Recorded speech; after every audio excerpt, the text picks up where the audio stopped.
Alright guys, so I'm going to try making my first video here. Let's see how this goes. I'm going to do a reaction to this new press conference that just came out. In the Oval Office, so we're going to lift up the audio here and listen in. Well, thank you very much, everybody. We have a very big signing today having to do with Alaska, a place that I'm very familiar with.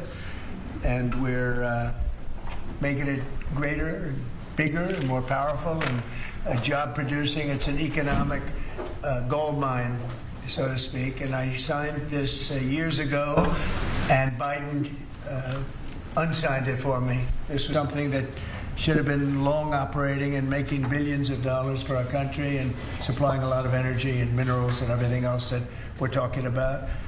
And they undid it. You know, I have to say something here. I always notice during any of these conferences, this room is packed. I'm not sure if he works in that office all day, but as somebody who works in an office, that would be rough. And wasted a lot of time and a lot of money and a lot of effort. And now we're starting again, and this time we have plenty of time to get it done, and it's going to be done properly. I'd like to ask your Department of Interior head, who has done a fantastic job, Doug Burgum, to say a few words about it, and we'll go to Chris after you and anybody else that wants to say something. And it's a very powerful deal, very, very big deal from the standpoint of minerals and energy. So thank you all for being here. Doug, please go ahead. Well, thank you, President Trump. Yes, today is a historic day. President Trump, as he promised when he was running in the election to the American people, that he was going to unlock the potential of this country. He was going to unlock America's mineral wealth. He was going to generate. He was going to supply chains around critical minerals for our country. On day one, he signed in a very important executive order unleashing Alaska's extraordinary resource potential. And this is part of the continuation. There's a number of things that have already happened with Alaska that are moving forward. There's more to come, but big milestone today. In reversing this Biden era decision about the Ambler Road, this is a 211-mile long road that begins over 200 miles north of Fairbanks off the Hall Road that goes up to the North Slope. This road goes through an area where there's no roads. Ambler Mining District at the end of that has some of the richest mining deposits in all of America and in all of the world. So to jump in here real quick, guys, I'm not sure how everybody feels about, all the economics and the impact to the environment. I honestly think that a lot of our mining capabilities and our capability of pulling oil out of the ground, for one, I mean, that's a field that I've worked in for a while, has gotten much more efficient. I can tell you, as somebody who's worked in the oil field myself, they've definitely made leaps and strides in how clean they operate and also how clean they leave the environment afterwards. I'm not sure if any of you have seen a frac pad after everything's done. I mean, in West Texas, there's not much to say. It's sand. So, but all the ones up in PA, everything like that. I mean, by the time they leave, there's no detriment to that soil whatsoever. You'll see greenery, and yeah, you got a little pump out there. But honestly, guys, I mean, we've got to have independence, energy independence. I think that's very important for our country. But let them continue here. And these are minerals that are absolutely essential to defense, to industry moving forward today. Just take copper alone. This is one of the richest copper locations in the country. And of course, today to build copper required for that, even a single family home today may have as much as 400 pounds of copper in a home. And we have, as a nation, 400 pounds of copper? That's a lot of copper. I did not know that. In the past, it basically gotten out of the mineral and energy and mining area. President Trump, when he said drill baby drill, he also was mine baby mine. We've got to get back in the mining business. China controls 85 to 100% of all the mining and refining of the top 20 critical minerals. And in this mine area up there, we got copper, lead, zinc, gold, silver, gallium, germanium. So rich in all of the minerals that we need to win the AI arms race against China and to prosper as a country. And so again, today this was his history being made. When some of this was set aside in 1980 by Jimmy Carter, there was a special authority created for presidents to decide if there was a dispute. And so for the first time in history, a president is actually using that authority. President Trump, as he does, using his authority for the benefit of the American people. And the appeal came in from the state of Alaska asking that this road be built. Alaska's not a colony, they're a state. They have an opportunity to build roads like any other state. With this signing, President Trump, Alaska can go ahead and build this road.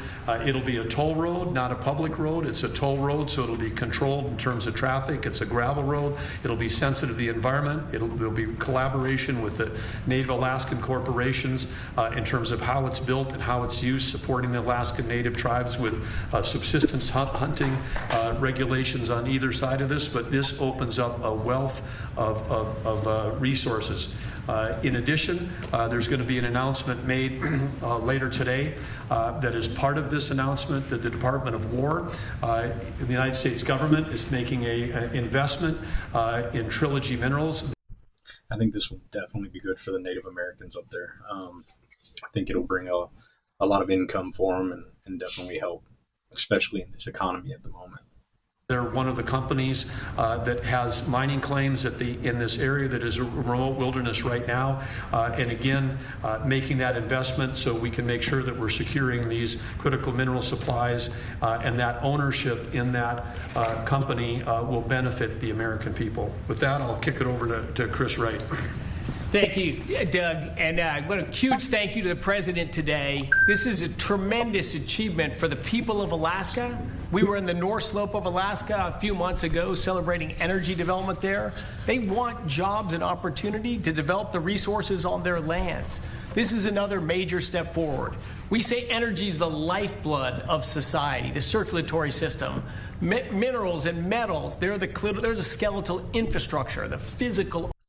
Absolutely, and I think one thing here that people don't realize is if we're not getting it from our own soil, we're buying it from somebody else. So as far as the environmental impact, I mean, yes, obviously we want to be as kind to our environment as we can, so it's kind to us. But at the same time, no matter whether we purchase it or we get it ourselves, we're going to have to get it one way or the other. Upholding of everything we do, everywhere we walk and operate, your cameras, everything you hold are made out of metals and minerals. President Biden thought it was appropriate to offshore both of these industries outside of our country. That has not left us in a strong place. President Trump, in his first term, and even more industries back to our country. America was a mining powerhouse for a long, long time, and our mining industry got squelched. Now we're seeing it come back to life. You saw the President's truth not long ago about a deal for lithium production in Nevada just a week or so ago. This will more than tenfold increase American lithium production. And this infrastructure, this mining road in the Ambler Mining District, will just have immense impact on future mining opportunities for our country's security and economic opportunities for the people of Alaska. Our critical minerals and mining expert within the administration. But again, we want to get that pilot road built.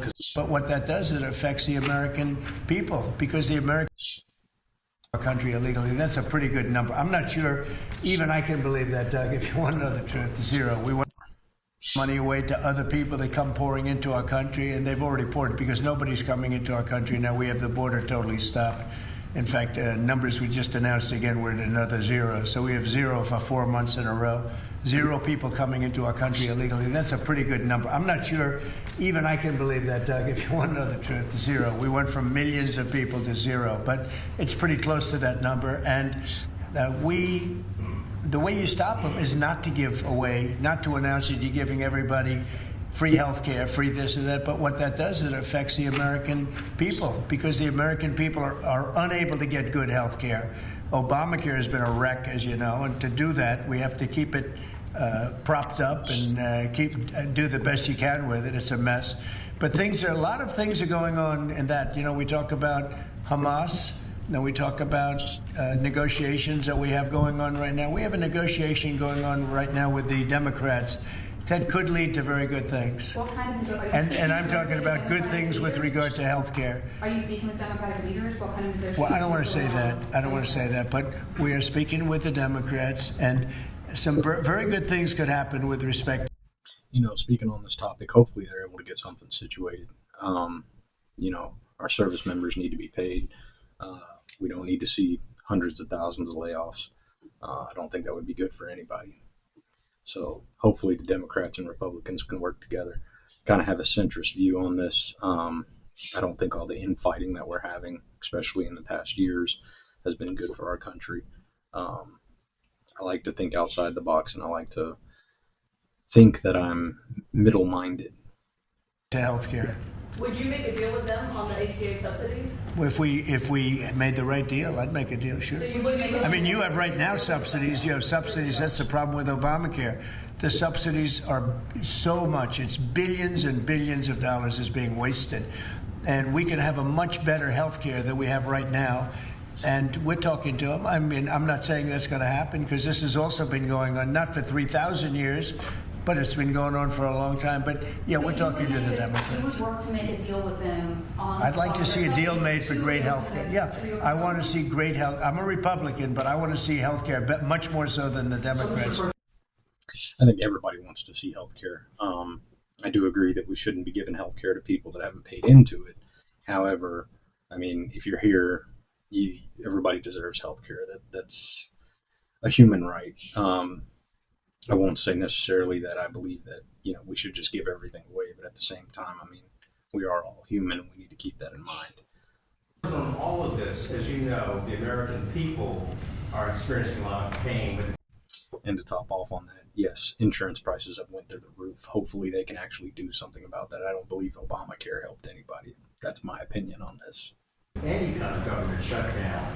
And while you're dealing with Democrats, and of course Republicans are standing their ground, what is your message directly to the American people who may encounter some of this pain and despair? How do you give them hope? Well, up till now, there hasn't been a great deal of pain. There could be a great deal of pain, but up till now, there hasn't been. I will say this, just hang in there, because I think a lot of good things are going to happen. That's all I can say. I mean, I think a lot of good things could happen, and that could also pertain to health care. Mr. President, I've seen a surge in attacks on ICE agents across the country, including the shooting in Dallas and over the weekend in Chicago. We saw 10 cars boxing in on ICE agents and another one ramming into an ICE vehicle. Yeah. We have heard Secretary Noem saying that some of these attackers are actually organized and they're planning to kill and ambush these officers. Right. What are the consequences for these? Very severe. We're going to have very severe. We're going to find out who's going after our federal agents. So when you look at Chicago, they've had probably 50 murders in the last 6 or 7 months, 8 months. Many, many people shot, like 30, 40, 50 people shot. Didn't die, but they've been shot. It's like a war zone. And then I listen to the governor and the mayor get up and say how they have it under control. They don't. It's probably worse than almost any city in the world. You can go to Afghanistan. You can go to a lot of different places, and they probably marvel at how much crime we have. Then you go to Memphis, where we are right now. Guys, and I understand everybody's going to have their own opinions here, but what he's done in D.C. is proof that putting the National Guard in these cities with these rioters is the right thing to do. The stuff that's going on in Portland right now is absolutely ridiculous. I mean, they're assaulting people in the media. They're assaulting private journalists. That's not acceptable. Even trying to come from a centrist point of view, I do side conservative, and I will tell you now, whether you're conservative or you're liberal, it shouldn't matter. I think it's very funny that Antifa, of all people, they claim to be anti-fascist, but yet they're using fascist tactics to try to implement their control over everything. It's ridiculous. Now, it's just like in Washington, D.C. right now, you people know better than I do, because you have to live right inside. And so many of the press have come to me. They've said, I can't believe it. It's changed so much. We have a safe city in Washington. Memphis will very soon have a safe city. Chicago can be very, very safe. It's going to be very safe. But Chicago is going to be very safe. And you say, Why is it that a governor wouldn't accept free help from regardless? I mean, whether it's National Guard or the military or anybody. I mean, if women raped and beaten and knocked to hell, and the same with men where they're being shot all over the place in large numbers. I mean, we had a week in Chicago where 11 people were murdered and 38 people were shot. And then we have a governor get up and say, oh, it's safe, we can handle it. He can't handle it. He's an incompetent guy. That's why they threw him out of the family business. They threw him out. I knew the family business very well, and they threw him out. And now he's a governor. And he should say, we'd love to have a safer place. Chicago's a great city potentially. You know, I told you, the head of the Union Pacific Railroad said, sir, save Chicago. It's a great city. It's going to be lost if you don't do it. We have no choice but to do this. And when judges give us rulings that, you know, you don't have to do it. I mean, this is where people got to get together and vote these people out. I mean, when you're letting crime run rampant like that, that's ridiculous. Chicago's a beautiful city. There's no reason anybody should be allowing crime to be as bad as it is and attacking federal agents, whether you like the policies or not. Vote. That's how you get what you want. You vote. Portland is on fire. Portland's been on fire for years, and not so much saving it. We have to save something else, because I think that's all insurrection. I really think that's really criminal insurrection. So I appreciate the question. These are unsafe places. We're going to make them safe. So you see what's going on in Memphis. Not pretty, but you know what? We're doing a pretty job, because it's going to be a very safe place in a little while. And the people of Memphis are so happy that we're there. And the people of Chicago.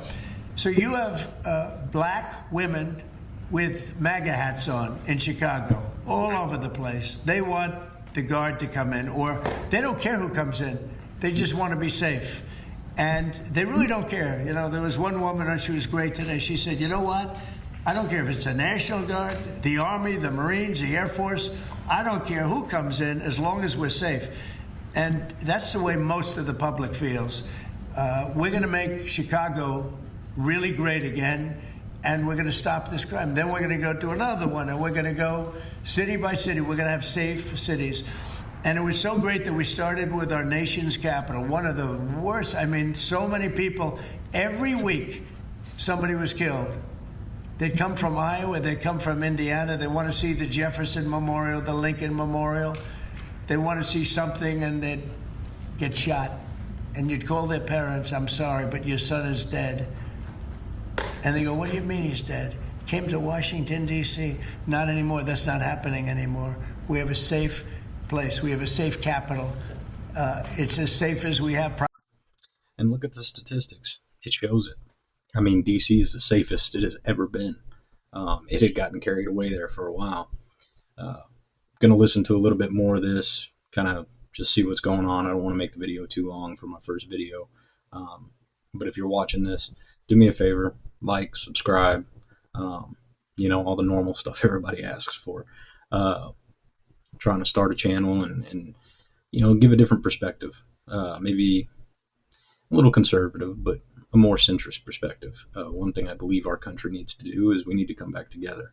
The division that's going on right now is not how we're going to survive. And I think as a country, we need to try to find a middle ground and come back together.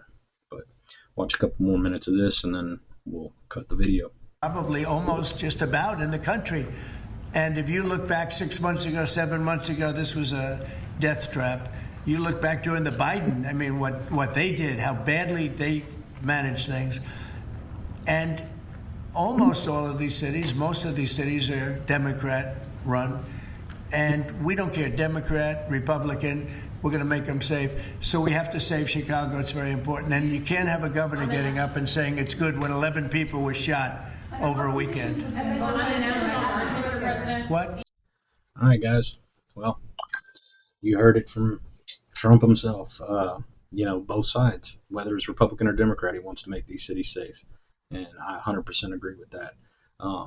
But if you like this video, like and subscribe. And guys, leave me some comments. Let me know what y'all want to see. Let me know, you know, like I said, it's first video, so give me some pointers. Thank you.